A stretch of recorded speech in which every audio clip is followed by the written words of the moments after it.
பக்தி யுகம் நேயர்களுக்கு என் முதற்கண் வணக்கம். நான் உங்கள் மணிகண்டன் பிரபாகரன். இன்னைக்கு சீஃப் கெஸ்ட்டாக யார் வந்திருக்காங்க பார்த்தீங்கன்னா, scientific Vedic astrologer astro Arunji அவர்கள் வந்திருக்காங்க. ஃபர்ஸ்ட் ஆஃப் ஆல் அவர் வெல்கம் பண்ணிடலாம்.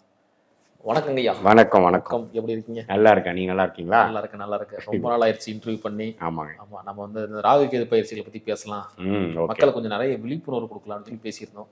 ராகு கேது ரெண்டு பேருமே இருக்கிற இடத்த உண்மையிலே கெடுப்பாங்களா? இப்போ என்னன்னாங்க, ஃபர்ஸ்ட் ஆஃப் ஆல் அஸ்ட்ரானமியிலேருந்து தான் அஸ்ட்ராலஜி வந்தது இல்லையா? வானவெளி அப்படிங்கிற அந்த ஒரு அமைப்புல இருந்து தான் ஜோதிடம் அப்படிங்கிற ஒரு சாஸ்திரமே வந்தது. இப்போ ராகு கேதுகள் என்னங்கிறது என்ன அப்படின்னா, நம்மளுடைய பூமி பாருங்க, இந்த உலகத்தில் படைக்கப்படும் பொழுது அது ஒரு 90 டிகிரி ஸ்ட்ரெயிட்டாக வந்து படைக்கல. அது ஒரு டில்ட்டில் தான் இருக்குது. இப்போ எப்படி நம்ம இருக்கிற இப்போ ஸ்டூடியோ ரூமே வந்து ஒரு டில்ட்டாக சாஞ்சிருந்ததுன்னா எப்படி இருக்கும்? அந்த ஃபீல்டில் தான் பூமியே இருக்குது. நீங்கள் கேட்கலாம், ஏன் சார் இத்தனை படைச்சா ஸ்ட்ரெயிட்டாக படைச்சு விட்ருக்கலாம்ல அப்படின்னா, அதுக்கு காரண காரியம் இருக்குது. ஸோ அந்த டில்ட் அது ஒரு 21 டிகிரிஸு, அது ஒரு டிகிரியில் வந்து டில்ட்டாக இருக்கிறனால அந்த பூமி மேலே விழுகக்கூடிய அந்த சூரியனோட சந்திரனோட நிழல் ரெண்டோட இன்டர்செக்ஷனோட நிழல் பாயிண்ட் நார்த்தில் உழுகிறத ராகு என்றும், சவுத்தில் உழுகிறத கேது என்றும் நம்மளுடைய தெய்வம்சம் பொருந்திய ஞானிகள், இந்த ஜோதிட சாஸ்திரத்தை அருளிய ஞானிகள் வந்து கண்டுபிடிச்சிருக்காங்க. சரி சார், அது இருந்துட்டு போகட்டும், பூமின்னு ஒன்று இருக்குது, அது ஒரு டில்ட்டில் இருக்குதுங்கிறீங்க, அது வந்து சூரியனை சுற்றுதுங்கிறீங்க. அப்புறம் பூமியே தன்னைத்தானும் சுற்றிக்குது, ரொட்டேட்டும் ஆகுது, ரிவல்யூஷனும் ஆகுது. It is going around the sun and also it is rotating itself அப்படிங்கிறீங்க.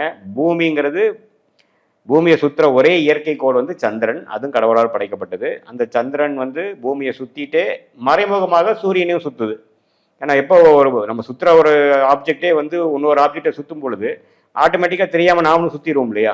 அது மாதிரியான ஒரு அமைப்பெல்லாம் இருக்குது. ஸோ இதில் வந்து அஸ்ட்ரானமிக்கல் ஃபினாமினெல்லாம் வந்து ஒரு ஆங்கிள் ஃபார்ம் ஆகுது. அந்த ஆங்கிள் ஃபார்ம் ஆகிறதுல பூமிக்கு நார்த்தில் உழுகிறது ராகுவும், பூமிக்கு சவுத்தில் உழுகிறது கேதுவும் சொல்லி எல்லா பிளானட்ஸும் கிளாக் வைஸில் போகுதுன்னா, வித் ரெஸ்பெக்ட் டு பூமி, இந்த அஸ்ட்ரானமிக்கல் ஃபினாமினல்னால ராகுவும் கேதுவும் ஆன்டி கிளாக் வைஸில் போகுது அப்படிங்கிறது அஸ்ட்ரானமிக்கல் ஃபினாமினன். அது ஏன் போகுதுன்னா, கடவுள் அப்படி தான் படைச்சிருக்கார். சரி, அப்படின்னா ஒரு ஜோடியாக் என்று சொல்லப்படுகிற, ஒரு ராசி மண்டலம் என்று சொல்லப்படுகிற 30 டிகிரியை கடப்பதற்கு அந்த ஆன்டி கிளாக் வைஸில் போகிற இந்த invisible point of intersection point of north and south Rahu and கேதுங்கிறது எவ்வளோ மாதம் எடுத்துக்குதுன்னா 180 நாட்கள், 6 மாதங்கள் 1.5 வருஷம் எடுத்துக்குது, 18 மாதங்கள் எடுத்துக்குது. ராகு கேது அப்படிங்கிற கிரகம் ஒரு ராசி மண்டலத்தை கடந்து இன்னொரு ராசிக்கு போறதுக்கு ஆன்டி கிளாக் வைஸ்ல. இப்போ எல்லாமே மேஷத்துக்கு அப்புறம் ரிஷபத்துக்கு போவோம் அப்படின்னா, இவர் ரிஷபத்துக்கு அப்புறம் மேஷத்துக்கு வருவார், மேஷத்துக்கு அப்புறம் மீனத்துக்கு போவார், அப்படிதான் இருக்கும். ஓகேங்களா? சரி, இப்போ நம்மளுடைய டாபிக் நீங்க கேட்டது என்னன்னா, சார் இந்த ராகு கேது பயிற்சி ஒன்று ஆகுது, டிசம்பர் 6, 2026 ஆகுது. ஸோ இப்போ இருந்து ஒரு 3-4 மாசத்துல ஆகுது.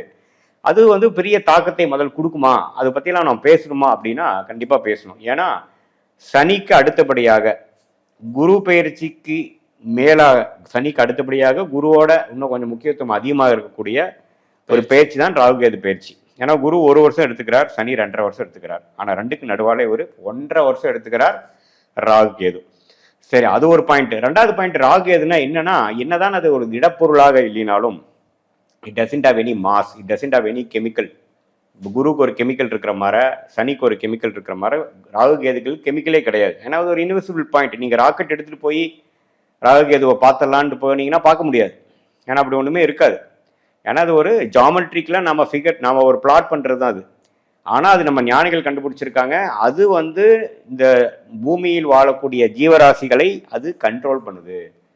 அது ஒரு கார்மிக் பிளானெட்டு. நம்மளுடைய கர்மாவை நமக்கே திருப்பி கொடுப்பதற்கு, நம்மளுடைய ஆசாபாசங்கள், நிறைவேறாத ஆசைகள், அந்த நிறைவேறாத ஆசைகளுக்காக நமக்கு என்ன கொடுக்கணுமோ அந்த கடவுளோட தீர்ப்பு, அது எல்லாமே நமக்கு கிடைக்கக்கூடிய அமைப்பு வந்து ராகு கேதுகளாக கொடுத்து, ராகுங்கிறவர் போகக்காரகனாகவும் கேதுங்கிறவர் ஞானகாரகனாகவும் செயல்படுகிறது. போகக்காரகம் என்னன்னா, இப்போ ஜாதகத்தில், இப்போ நீங்கள் ஒரு லக்கணத்தில் பிறந்திருக்கீங்க, ஃபார் எக்ஸாம்பிள் சிம்ம லக்கணத்தில் பிறந்திருக்கீங்க வைங்க, உங்களுக்கு ராகு எங்கே இருக்குன்னு பார்க்கணும். இப்போ ராகு வந்து எனக்கு 4ஆம் இடத்துல இருக்கு அப்படின்னா, அந்த ராகு தான் போகக்காரகன் என்று சொல்லப்படுகிறது. அந்த 4ஆம் இடம் என்ன? இடம், வீடு, தாயார், சுகம், இது எல்லாத்தையும் இருக்கும். நமக்கு வேணுங்கிற ஆசையை கொடுக்க. ஏன்னா ராகுவே போகம், நமக்கு வேணும், நமக்கு நிறைவேறாத ஆசையை குறிப்பது தான் ராகு. சரி, இந்த அப்படின்னா 4-10, கேது எங்க இருக்கார்? 10ல். இந்த 4-10ங்கிறது தொழில் ஸ்தானம், 4ங்கிறது நம்ம சுகம், இடம், வீடு, வண்டி, வாகனம், ஸ்டேட்டஸ், இதுல தான் நம்ம வாழ்க்கை போராட்டமே போயிட்டு இருக்கும். இதே இந்த ராகு கேது வந்து 4-10 இல்லாம 6-12 இருக்குன்னு வச்சுக்கோங்க. அவன் பார்த்தீங்கன்னா தொழில எல்லாம் பெருசா போராடிட்டு இருக்க மாட்டான். வெளிநாடு விசா கிடைக்குமா, வெளிநாடு போகலாமா, வெளிநாட்டிலேருந்து இன்னொரு நாட்டுக்கு எப்படி போகிறது, அங்கே எப்படி வேலை கிடைக்கும், வெளி மாநிலம் போகலாமா, இம்போர்ட் எக்ஸ்போர்ட் பிஸ்னஸ் பண்ணலாமா, ஏதோ ஒன்று அங்கே இருக்காத விஷயத்தை இங்கே அனுப்பி ஏதோ காசாக்கலாமா, அப்புறம் ஷேர் மார்க்கெட் அப்படி இப்படி இன்வெஸ்ட் பண்ணி சம்பாதிக்கலாமா, டெய்லி ட்ரேடிங் பண்ணலாமா, ஸ்பெக்குலேட் பண்ணலாமா. அவனுக்கு புத்தி அப்படி தான் வேலை செய்யும். ஆனால் ஒரு தொழில் ஆரம்பிச்சு உட்காரலாங்கிறது அவனுக்கு வராது. புரியுதுங்களா? அதே மாதிரி 5ல் ராகு 11ல் கேதுங்கிறப்ப குழந்தைகள் சார்ந்த விஷயங்கள், லவ் விஷயம், லவ்வுக்காக மெனக்கெடுறது, அது மாதிரி விஷயங்கள். ஸோ 2-8 இருந்ததுன்னா ஆயுசுக்காக, உடம்பு, ஹெல்த்து, பணம் சம்பாதிக்கிறதுக்கு, ஷேர் மார்க்கெட்டு, அது மாதிரி விஷயங்கள் போகணும். லக்னத்திலேயே ராகு கேது இருந்ததுன்னா பார்ட்னர்ஷிப், கலத்திர தோஷம். சார் இவங்க வம்சாவளியாகவே இவங்களுக்கு வந்து இந்த ஹஸ்பண்ட் ஒய்ஃப் ரிலேஷனே வராது சார். எங்கள் தாத்தாக்கும் நல்ல குடும்ப வாழ்க்கை இல்லை, உங்கள் அப்பாவுக்கும் இல்லை, சித்தப்பாமார்களுக்கும் இல்லை, பெரியப்பாமார்களுக்கு, உங்கள் பங்காளிங்களுக்கு எல்லாமே கலத்திர தோஷம் இருக்குது சார்ங்கிற மாதிரி அந்த ராகு கேது. ஸோ ராகு கேதுங்கிறது ஒரு மேலிஃபிக் பிளானட், ஒரு பாவகிரகம். அந்த பாவகிரகத்தில் ராகு போகக்காரகனாகவும் கேது பாவகிரகமாகவும் இருக்குது. ஆனால் அவர் குரு, சுக்கிரன், பௌர்ணமி, சந்திரன், புதன்கிற சுபகிரகத்தோட பெறும் பொழுது அந்த கெட்டவன் பயங்கரமாக நல்லவன் ஆயிடுவான். சார் அது நல்ல கர்மால பிறந்திருக்காரு சார். ராகு அருமையாக கொடுப்பாரு, கேது அருமையாக கொடுப்பாரு. கேது குருவோட சேர்ந்தா கேல யோகமாகி கோடீஸ்வர யோகம் கொடுக்குது. ராகு குருவால் பார்க்கப்படும் பொழுது அருமையாக இருக்கும். ஸோ அப்படி ஆயிடுது. ஆனால் அப்படி ஆகாமல் ராகு சனி செவ்வாயோட பார்வையிலையோ சேர்வையிலையோ இருந்ததுன்னா அந்த கர்மா நம்ம பேட் கர்மாவில் பிறந்துட்டார் சார்ன்ட்டு அந்த ராகு கேதுகள் டைமில் வரும்பொழுது போட்டு படுத்தி எடுக்கும். ஸோ அதனால தான் ராகு கேதுங்களுக்கு எந்த ஒரு குணநலகமும் இல்லாமல் இருக்கிறனாலையும், எந்த ஒரு திடப்பொருளும் இல்லாமல், எந்த ஒரு வீடும் இல்லாதனால அது சேரும் கிரகத்தோடையும் பார்க்கும் கிரகத்தோட தன்மை மூலமாக அவர் நல்லது செய்ய போறாரா, கெட்டது செய்ய போறாரா அப்படிங்கிறது நம்ம தெரிஞ்சுக்கலாம். சிறப்பு. இப்போ ராகு கேது இருக்கிற இடத்த கெடுப்பாரா? Very good. ராகு கேதுகள் கண்டிப்பா இருக்கும் இடத்தை கெடுக்கும் கிரகங்கள், அதுல சந்தேகமே வேண்டாம். ஏன்னா அது பாவகிரகங்கள். பாவகிரகம்னா என்ன? சூரியனோட ஒளியை பிரதிபலிக்க முடியாத கிரகங்கள் தான் பாவகிரகங்கள். சூரியனோட ஒளியை பிரதிபலிக்கக்கூடிய கிரகம் சுபகிரகங்கள். ஸோ கண்டிப்பா கெடுப்பார். ஆனா அந்த கெடுக்கிறதுல இக்கனா இருக்கு. என்னன்னா அது குரு பார்வையா இருந்ததுன்னா, அந்த 4ஆம் இடத்துல ராகு இருந்து குரு பார்வை பெற்றதுன்னா அம்மாவை கெடுத்து, உயிர் காரத்துவம் ஆகிய 4ஆம் இடத்தோட அம்மாவை கெடுத்து ஜாதகருக்கு நல்லது பண்ணுவார். ஆனா அந்த 4ஆம் இடத்தோட உயிர் காரத்துவம் என்ன, ஜடகாரத்துவம் என்ன, அதை கெடுப்பார். அதுக்கப்புறம் ஜாதகருக்கு நன்மையை கொடுக்குறாரா இல்லையாங்கிறது யாரோட பார்வையில் இருக்கிறாரு, யாரோட சேர்ந்து இருக்கிறாரு அப்படிங்கிறத பொறுத்து. ஆனா பீங்க மேலிஃபிக் பாவகிரகம் கண்டிப்பா இருக்கும் இடத்தை கெடுக்கக்கூடிய கிரகம் தான். ஃபார் எக்ஸாம்பிள் 7ஆம் இடத்துல கேது இருந்ததுன்னா திருமண விஷயத்துல கரெக்டா கேது திசை வரப்ப ஹஸ்பண்ட் ஒய்ஃப் ப்ராப்ளம் வரும். ஆனா அதே குருவின் பார்வையில் இருந்துட்டாருன்னு வைங்களே, வராது. அது வந்து கோடியா பணம் வரும். பணமே அவனுக்கு வேண்டான்னு சொன்னாலும் பணம் சேர்ந்துட்டே இருக்கும். இப்போ பார்த்தீங்கன்னா ராகேஷ் ஜுன்ஜுன்வாலாங்கிற ஒரு நம்மளுடைய ட்ரேடிங் இன்வெஸ்டருக்கு பார்த்தீங்கன்னா ஒரே மணி நேரத்தில் 900 crores வந்துதாமா. 2022 டைட்டனுங்கிற ஒரு கம்பெனி ஷேர் வந்து வச்சுருந்தார் நிறையா. அது வந்து ஒரு 10% ஒரு நாளுக்கு ஹைக் ஆச்சு. அப்படிங்கிறப்ப அவருடைய டோட்டல் போர்ட்ஃபோலியோலேயே 900 crores வந்து 1 hourல, அதுதான் அவரோட ஹிஸ்ட்ரியிலே ஹையஸ்ட்னு அவரே சொல்லியிருக்கார், ஆச்சு. ஆனால் அடுத்த வருஷம் அவர் இறந்துட்டார். ஸோ 48,000 கோடியோட போர்ட்ஃபோலியோவோட 60 வயசுல இறந்துட்டார். ஸோ அது வேற டிபார்ட்மெண்ட். ஸோ அந்த அந்த விஷயங்கள் ராகு கேதுகளை வந்து கொடுக்கணும்னு நினைச்சா அப்படி கொடுப்பாங்க. சிறப்பு. ஏன்னா ராகு கேது பேசும்போதே ரொம்ப சுவாரஸ்யமா இருக்கு. இப்போ என்னன்னா 12 ராசிகளான பலன்களை பார்த்துடலாம். கண்டிப்பா.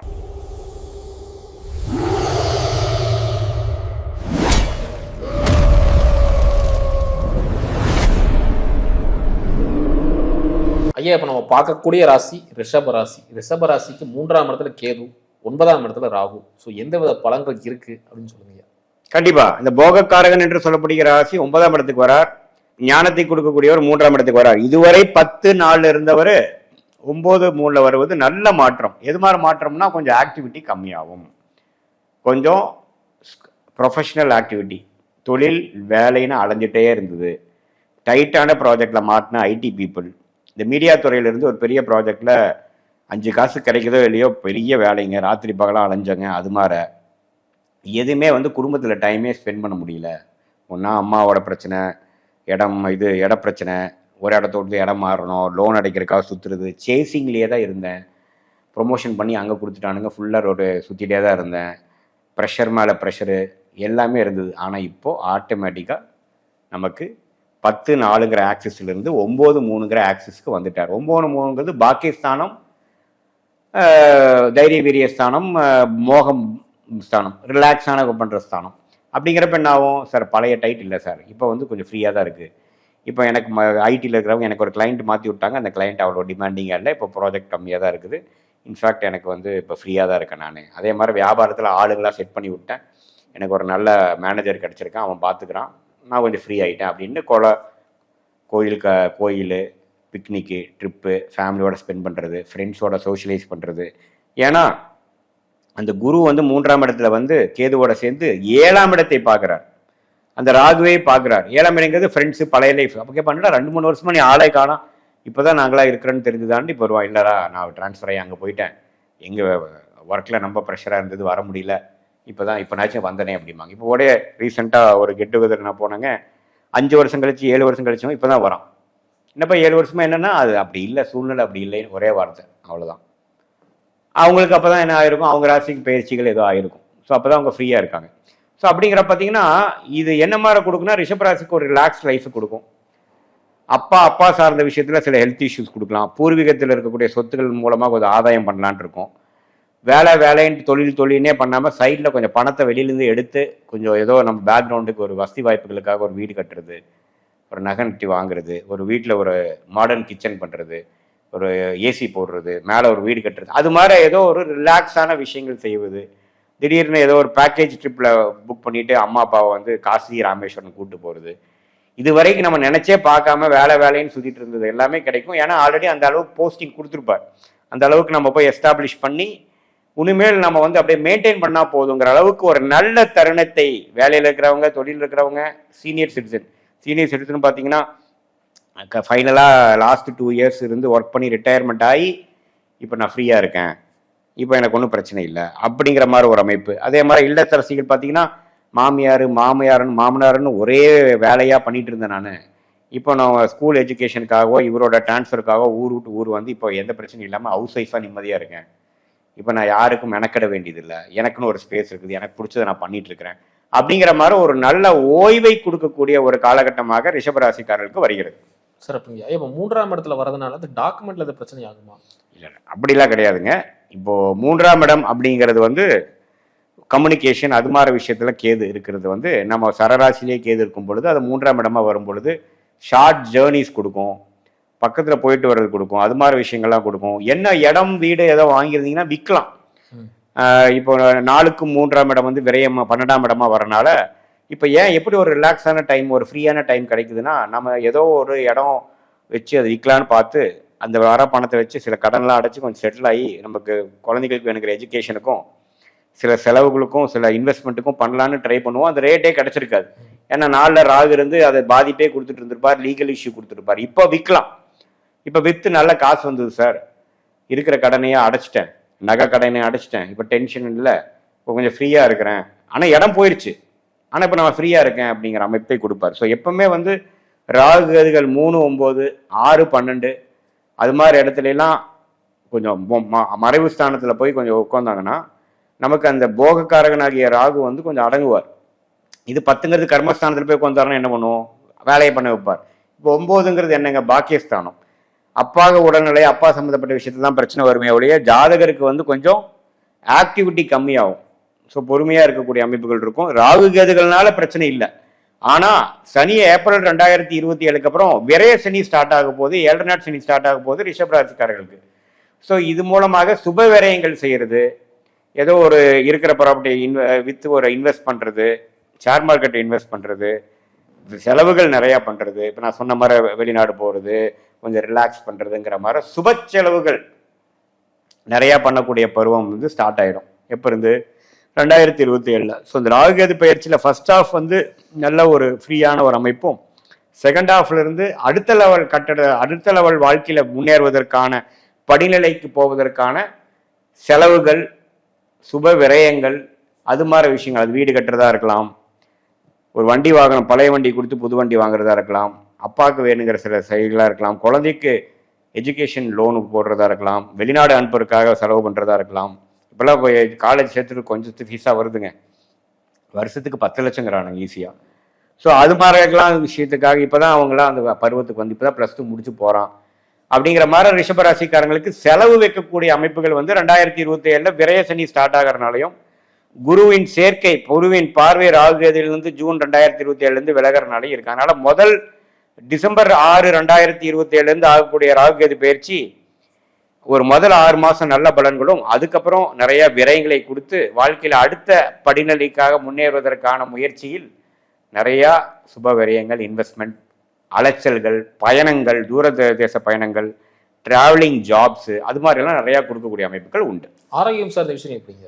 ஆரோக்கியம் சார்ந்த விஷயங்கள் வந்து பெரிய அமைப்பு இல்லை. ஏன்னா இந்த ராகுகேதுகள்னால ஆரோக்கியம் கெட்டுருச்சுங்கிறது கிடையாது. ஆனால் 12ஆம் இடத்துக்கு சனி வந்து 6ஆம் இடத்தை பார்ப்பதனால் கொஞ்சம் அதுக்காகவும் செலவு பண்ண வேண்டியதாக இருக்கும். அந்த டயபெட்டிஸு, லைஃப் ஸ்டைல் டிசீஸ் என்று சொல்லப்படுகிற தைராய்டு இஷ்யூ, பிபி, சுகர், அது மாதிரி சிலதெல்லாம் கொஞ்சம் டெவலப் ஆகும். ஒரு 45, 50, 55 வயசில் இருக்கிறவங்களுக்குலாம் இப்போ போல் 60 வயசு வரைக்கும் வெயிட் பண்ண வேண்டாம், அதெல்லாம் வந்துடும். அதனால் அது 2027 அதெல்லாம் கொஞ்சம் பிளட் டெஸ்ட் பண்ணி மாஸ்டர் செக்அப் பண்ணி நமக்கு எங்கே பிரச்சனை இருக்குதுன்னு பார்த்து அதை டிங்கரிங் டேங்க்லாம் பண்ண வேண்டியதாக இருக்கும். மற்றபடி 7 நாள் சனி ஸ்டார்ட் ஆயிடுச்சு, ராகு அது 9-3க்கு வந்துருச்சு. அப்படிங்கிறப்போ ஒரு இடத்துல சுப விரயங்களும் ஒரு இடத்துல வந்து ஒரு நிம்மதி பெருமூச்சு அடைவதும் இருக்கு. பட் வேலையில தொழிலில் கொஞ்சம் நிம்மதி பெருமூச்சு அடையக்கூடிய கண்டிப்பான ஒரு நல்ல காலகட்டமாக இருக்கு. சிறப்பு, ரொம்ப தெளிவாக பதில் சொன்னீங்க. மீண்டும் அடுத்த காணொலியில் அடுத்தடுத்த ராசிகளை பற்றி பார்க்கலாம். நன்றி. நன்றி.